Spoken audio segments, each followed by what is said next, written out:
Olá, minhas queridas e meus queridos, tudo bem com vocês? Sejam bem-vindos, eu sou Jefferson Braga, o JB, professor de Língua Portuguesa e estagiário de Letras da UTF-PR. Hoje, nós iniciaremos o módulo 2 de 3 previstos para este primeiro conteúdo programático. Esse programa inclui, além das tipologias e gêneros textuais, os gêneros da esfera jornalística, com ênfase no artigo de opinião, que será o tema do nosso último módulo dessa etapa. Bem, se você não assistiu o módulo 1, nós falamos sobre as diferenças entre as tipologias, as sequências e os gêneros textuais. A simulação desses conceitos é bem relevante para o nosso conteúdo. Então, eu vou deixar na descrição desse vídeo o link para acesso a esse material para quem precisar. Vale lembrar, pessoal, que as aulas também estarão disponíveis na sala virtual da turma. Não só os links para as aulas, mas as atividades e todo o material que a gente tratar em aula. No encontro anterior, nós começamos a falar sobre as esferas discursivas da atividade humana, em especial a esfera discursiva jornalística.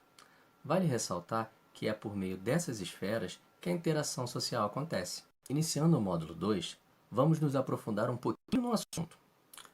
Para esse módulo, nós temos como objetivos reconhecer os elementos presentes nos gêneros da esfera discursiva jornalística, conhecer as propriedades da dissertação, evidenciar as semelhanças e distinções dos gêneros da esfera discursiva jornalística predominantemente argumentativos e distinguir a opinião de argumento, que é muito importante, pessoal.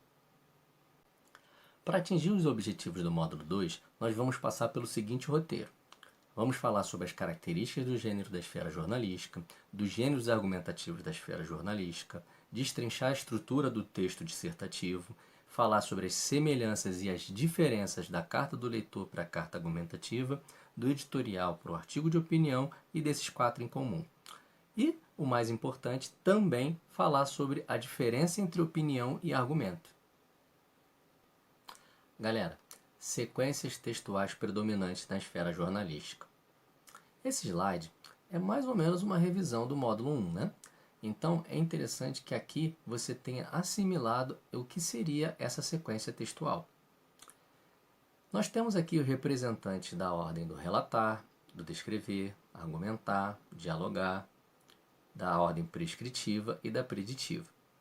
Nós temos ali a notícia, a reportagem, os classificados, artigo de opinião, carta do leitor, editorial, carta argumentativa, entrevista escrita, horóscopo e previsão do tempo, receita culinária. São gêneros que vocês estão acostumados a ver no jornal, tanto físico, tanto virtual. Esses gêneros não quer dizer que eles não tenham outras tipologias dentro deles, sendo que a sequência textual predominante para a gente poder caracterizar esse gênero é a descritiva, no caso dos classificados, argumentativa, no caso do artigo de opinião, dialogal, no caso da entrevista. Por quê? Porque esses gêneros, essas sequências, aparecem muito mais nesses gêneros. Ou seja, no artigo de opinião, a gente pode ter alguma sequência narrativa, a gente pode ter uma sequência descritiva, uma sequência expositiva, mas a sequência textual predominante que vai acontecer nesse texto é a argumentativa. E assim que é na notícia, no horóscopo, na receita. Na receita a gente tem uma sequência muito maior de orientações, de direcionamentos, do que uma outra falando sobre qualquer outra coisa. Por isso que esse gênero é caracterizado como uma sequência textual predominantemente prescritiva ou injuntiva. Ele é classificado como um texto injuntivo. Ficou claro? Nós falamos sobre os objetivos e as características das tipologias e dos gêneros textuais. É interessante a gente também pensar que as esferas discursivas, elas também têm um objetivo predominante. A esfera discursiva jornalística, também chamada campo jornalístico midiático, tem por objetivo predominante, ela tem vários objetivos, mas o predominante seria informar. Ela tem essa função, ela foi criada com essa função. Ou seja, dentro dessa esfera jornalística, nós temos outros objetivos menores, que é entreter, noticiar, mas o predominante ele é informar. Então a gente vai ter na esfera jornalística umas respostas aos seguintes elementos. A gente tem ali nos gêneros o que aconteceu, com quem que aconteceu, quando que aconteceu, como que aconteceu e por que aconteceu. Você vai entender que todo gênero da esfera jornalística, todo ou a sua maioria, vai responder essas perguntas. O que vai diferenciar um do outro será a profundidade que isso que vai ser abordado. Propriedades da dissertação. JB, meu Deus do céu, o que é? Eu preciso fazer uma dissertação? Muita gente procura para poder saber. Tem professores e teóricos que tratam a dissertação como um gênero, tem professores que tratam ela como um tipo textual. Nós vamos na primeira linha de tratar ela como um gênero e não como uma tipologia. A dissertação, de maneira geral, ela é um texto que aparece no contexto escolar.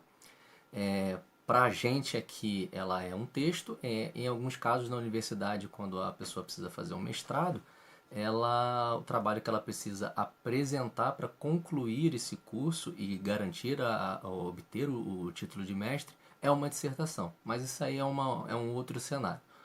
Para o nosso cenário aqui, a dissertação é um texto que consiste na apresentação de ideias sobre determinado tema, com desenvolvimento de raciocínio a partir de dados, fatos, pesquisas, de citação de renomados teóricos, pessoas de notório saber, e a gente utiliza uma base expositiva e argumentativa.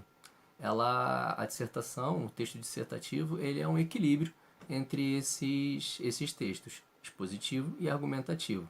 Aí ele vai tender para algum lado, dependendo. Se você expor mais e argumentar de menos, ele vai ter aquela questão da sequência predominantemente expositiva ou predominantemente argumentativa. Se você sustentar mais e se você quiser convencer o leitor, aí ele vai ser para um texto dissertativo argumentativo, que são os textos que têm sido cobrados nos vestibulares. Você lembrou que os textos cobrados nos vestibulares, eles são dissertativos, a maioria são dissertativos argumentativos. Mas então não existe uma possibilidade ou não de criar um texto somente expositivo? Sim, existe.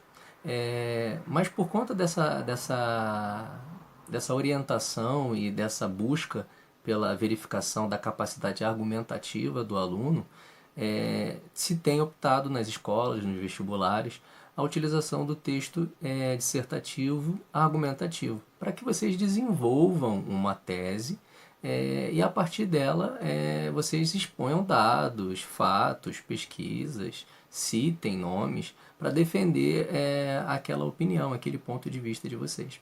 Na exposição, na verdade, você não tem essa necessidade. Você faz um texto expositivo para expor ideias, conceitos, teorias, mas existe uma diferença muito importante em relação à argumentativa.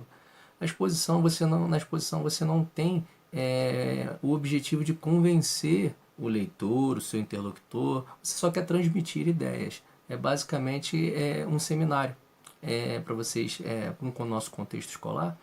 Um seminário você não visa convencer o professor daquilo. Você está passando alguns dados, aqueles são fatos, né? Quando a gente vai conversar ali com alguém, você às vezes quer que aquela pessoa passe a ter a sua opinião, aí você vai usar argumentos, a ideia é você utilizar uma base argumentativa para convencer essa pessoa de alguma coisa. Normalmente a gente vê isso no artigo de opinião, na carta argumentativa. A gente tenta convencer o nosso leitor, o nosso interlocutor, de que a nossa opinião é a mais adequada. A dissertação, assim como os outros gêneros, tem uma estrutura bem definida. Ela é dividida em 3 partes: introdução, desenvolvimento e conclusão. Nessa primeira parte, a introdução, a gente passa de maneira muito clara a tese que a gente vai defender. Nesse momento, são feitas delimitações das questões que serão tratadas, os argumentos que serão tratados, para ficar uma leitura fluida para o leitor e para que ele saiba desde o início qual tema que vai ser tratado e como. E, em tese, qual o seu ponto de vista a respeito. Porque no primeiro parágrafo você já vai colocar ali os dois argumentos que você acredita que sejam válidos e relevantes para aquele tema. Normalmente a gente tem trabalhado em textos de 20 a 30 linhas no máximo. Os parágrafos para o desenvolvimento, destinados ao desenvolvimento, eles vão ser semelhantes proporcionais ao número de linhas. Lógico, quanto maior linha, maior a quantidade de linha que vocês têm para produzir, maior a quantidade de parágrafos que o desenvolvimento terá. No número desse que nós passamos de 20 a 30 linhas, normalmente tem se trabalhado em 4 parágrafos, sendo um para introdução, 2 para desenvolvimento e 1 para conclusão.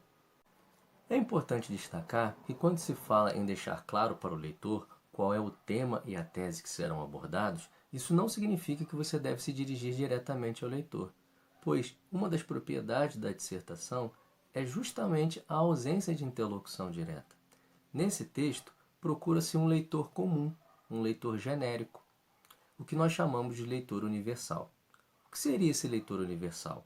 Seria uma pessoa que não domina muito o assunto e outra pessoa que domina bastante esse assunto. Ou seja, você escreve com um equilíbrio para que esse texto atinja o máximo de número de pessoas. Então você vai colocar ali ferramentas para você esclarecer para alguém que não tenha tanta informação e também deixar o texto com dados sustentados para quem tem bastante domínio na área.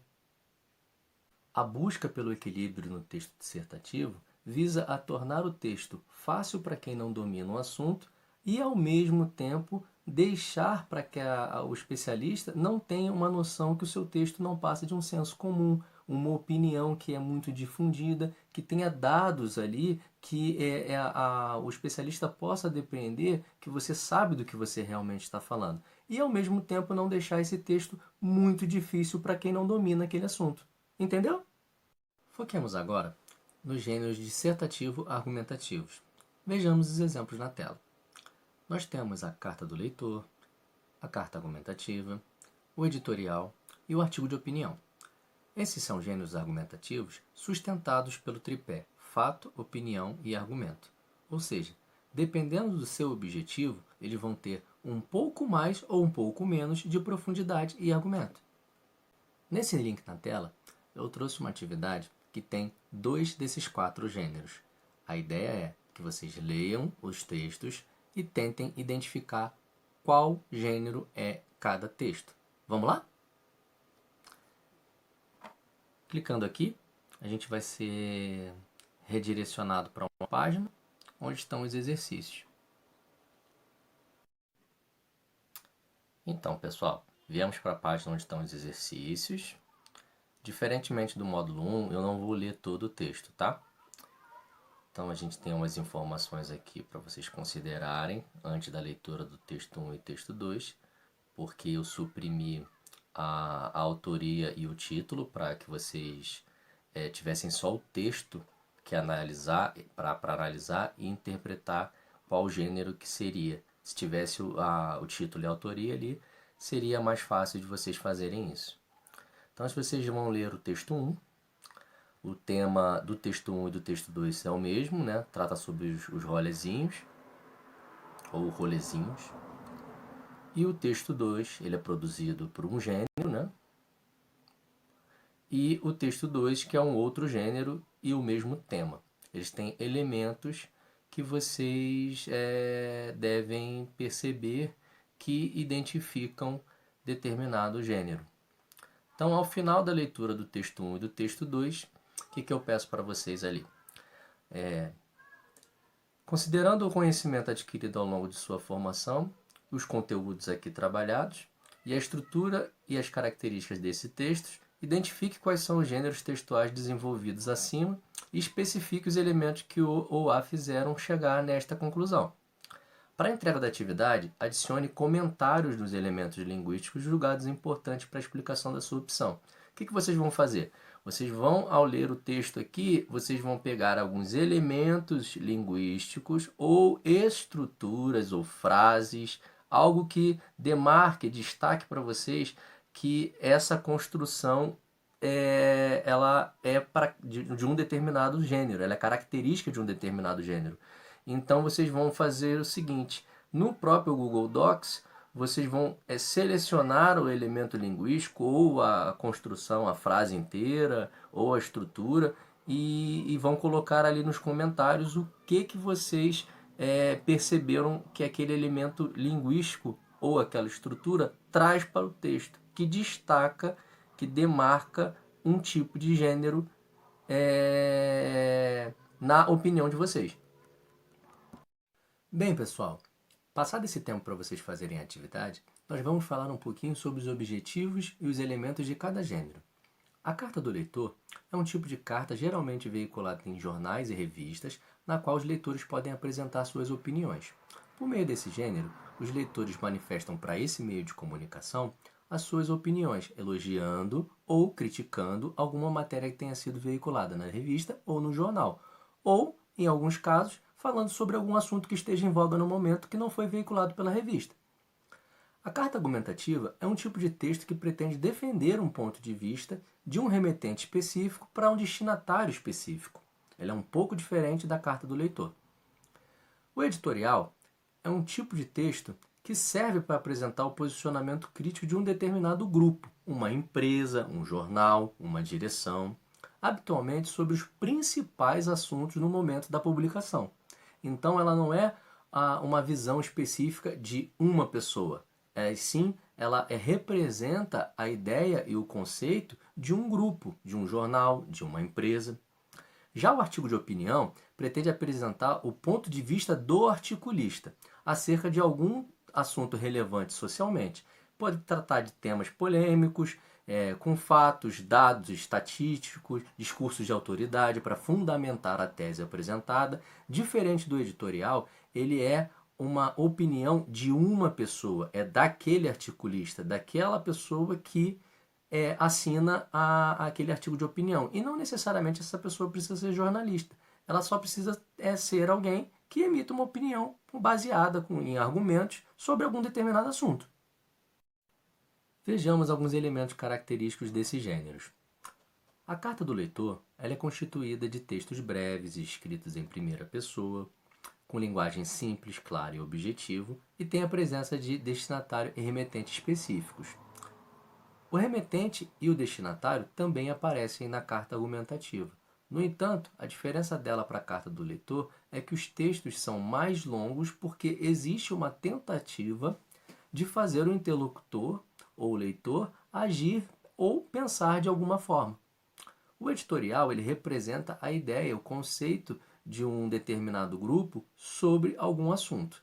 Ele representa um jornal, a revista, o site, é a opinião de uma empresa ou de algum determinado grupo, uma associação. Por exemplo, temos o posicionamento do UOL sobre a respeito, da revista da Rede Globo, do jornal O Globo, da revista Veja, da editora Abril, por exemplo. O artigo de opinião é a opinião específica do colunista, especialista ou produtor do artigo. Não necessariamente precisa ser um jornalista, como a gente observou. Ela pode ser ou não o posicionamento do meio de comunicação onde a matéria é publicada. Ou seja, eu trabalho para um determinado grupo, para uma determinada empresa, eu trabalho na Globo, no UOL ou na revista Veja e publico um artigo de opinião sobre determinado tema. Mas não necessariamente a minha opinião reflete a opinião da empresa. A gente vê isso muito nas colunas dos colunistas do UOL. A gente tem ali, se vocês descerem até o pé da página, vai ter uma informação ali do UOL dizendo que aquela matéria pode não refletir o posicionamento do UOL. Ela pode ou não pode. Isso não fica claro. Beleza?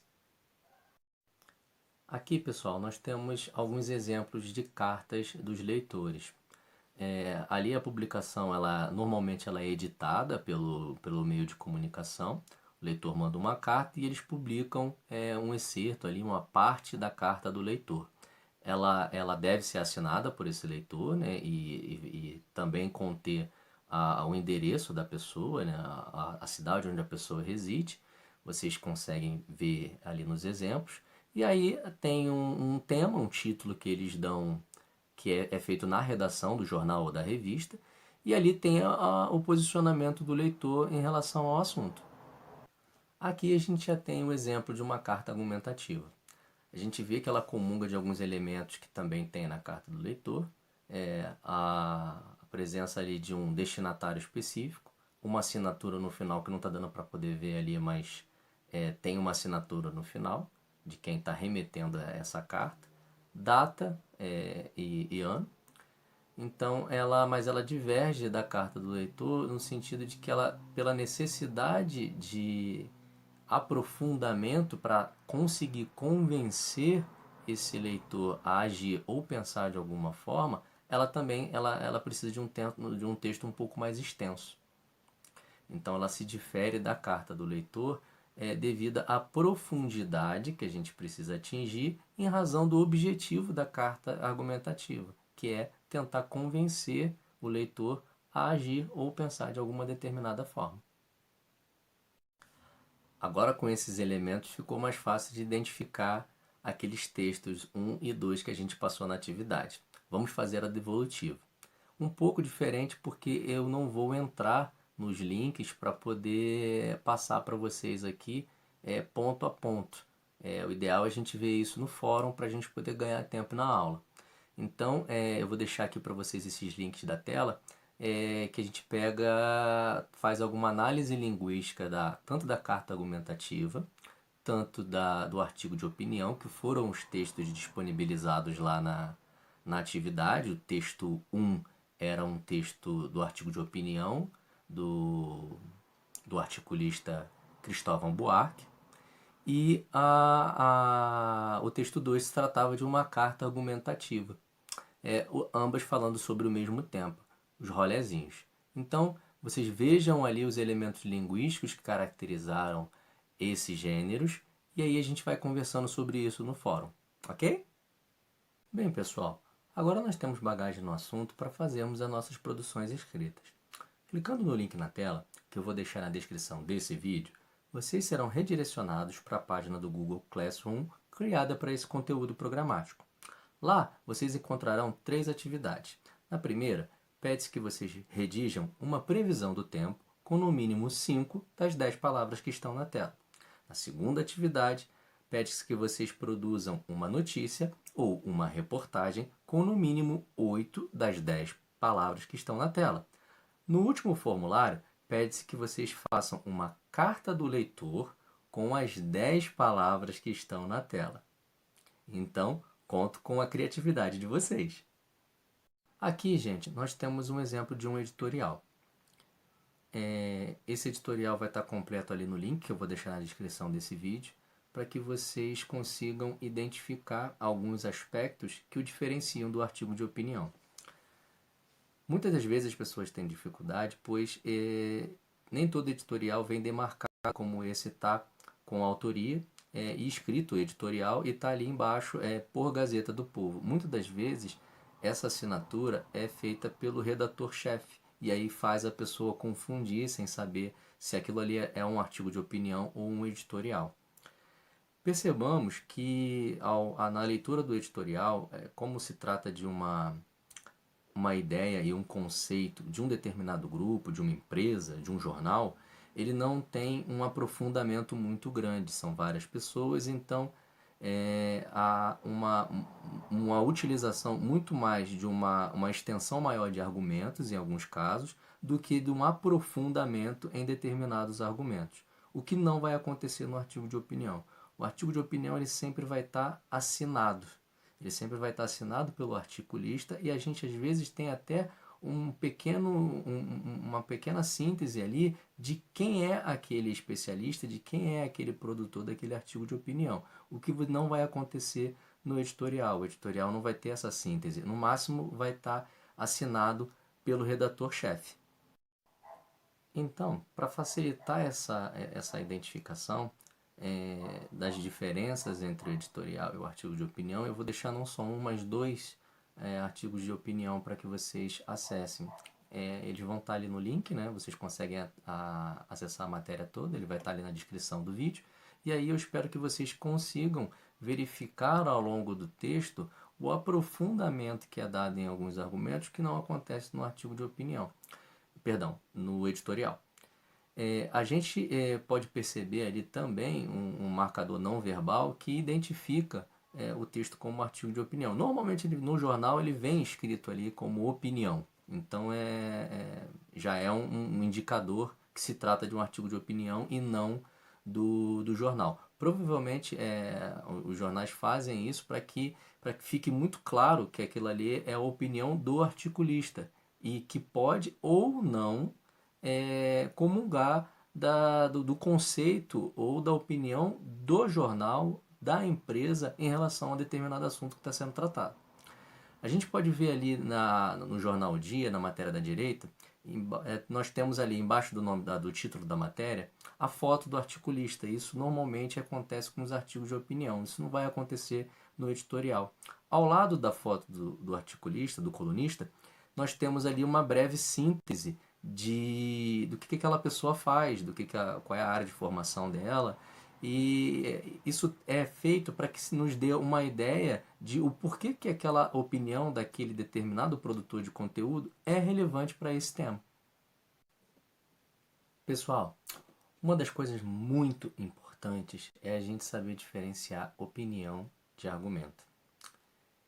E é importante a gente destacar também que apesar do artigo ser classificado como um artigo de opinião, essa opinião precisa estar embasada em dados, ela precisa estar embasada em pesquisas, em citações e reflexões de trabalhos de renomados teóricos, de pessoas de notório saber sobre daquele determinado assunto. Não é uma opinião baseada num senso comum, ela é uma opinião sustentada nessa argumentação. Para ficar um pouquinho mais claro para a gente, vamos ver o que o professor José Carvalho da USP tem a falar sobre isso? Vamos lá. Bom, então eu queria apresentar alguma distinção entre esses dois termos, o que é uma opinião e o que é um argumento, ok? Por ocasião da explicação da distinção entre teoria e hipótese, eu já havia feito referência a uma opinião como algo que não precisa necessariamente apresentar as suas justificativas, né? Então, opinião em geral é um juízo individual, né? Eu utilizo, para falar sobre opinião, eu utilizo frequentemente isso, o juízo individual. Por exemplo, eu gosto ou não gosto de tal jogo, né? Eu assisti um jogo de futebol e falei, foi um bom jogo ou não foi um bom jogo? Eu posso parar meu juízo aí, eu achei bom, ponto. Isso é uma opinião, né? O termo opinião também, o contraste entre opinião e conhecimento também nasce, como quase tudo no campo da ciência, na Grécia Antiga. Em grego, opinião é doxa, da onde vem as palavras em português, paradoxo, ortodoxo, né? Então, ortodoxo é de uma única opinião, paradoxo, duas opiniões contrárias. E a doxa, né, que é opinião, quer dizer, em estrito senso para os gregos, o que me parece, o que se apresenta para mim. E ela é fundamental na vida grega no campo da política, no campo da democracia. Por quê? A democracia é, para o grego, e no seu sentido mais profundo, a afirmação do igual direito que todos têm à opinião. Então, a opinião nos iguala. Todos temos direito a ela e ela é igualmente válida para qualquer um e ela reflete o meu ponto de vista, né? Por isso eu digo, ela tem um caráter mais subjetivo, é o sujeito que vê. Diferentemente do argumento que pressupõe que as razões de uma possível tese, de uma explicação, ou mesmo de uma opinião, sejam apresentadas e confrontadas. Então, o uso estrito do termo argumento é, em primeiro lugar, lógico. Sabe, acho que todo mundo já ouviu essas frases assim, né? Por exemplo, todos os homens são mortais, Sócrates é homem, logo Sócrates é mortal. Ora, isto é em estrito senso um argumento. Por que argumento? Você tem duas premissas, todos os homens são mortais, Sócrates é homem, e aí uma conclusão. Esse conjuntinho a gente chama de argumento em lógica. Mas pouco a pouco esse termo da lógica foi passando também para a ciência, de tal forma que ela não se refere só ao raciocínio lógico. Mas ela se refere a toda vez que, por exemplo, eu apresento uma tese, uma explicação, e eu dou os meus argumentos, as razões pelas quais eu creio que seja assim, ou diferentemente, ou as razões pelas quais eu não aceito. Então, o argumento é, na verdade, um raciocínio, uma prova, um exame crítico que se expõe ao outro, né? E que me faz apresentar ao outro as razões pelas quais eu creio que algo é verdadeiro, ou algo é bom, ou algo é ruim. Né? Que é diferente de uma opinião que é simplesmente a enunciação de um juízo. Por exemplo, esse quadro é belo. Né? Se eu tentar mais do que argumentar, né? Se alguém fala, não, ele é feio, eu vou talvez argumentar porque ele é belo. Então eu vou falar do equilíbrio das cores, da sensação. Aí eu apresento as razões pelas quais eu atribuiria a beleza como uma característica daquele quadro. Aqui eu já estou no campo do argumento. Bem, meus queridos, depois de termos trabalhado esse conteúdo, estou certo que nós atingimos os objetivos de reconhecer os elementos presentes nos gêneros da esfera discursiva jornalística, conhecer as propriedades da dissertação, evidenciar as semelhanças e distinções dos gêneros da esfera discursiva jornalística predominantemente argumentativos e, com a ajuda do professor José Carvalho, distinguir opinião de argumento. Vejo vocês no módulo 3. Até lá!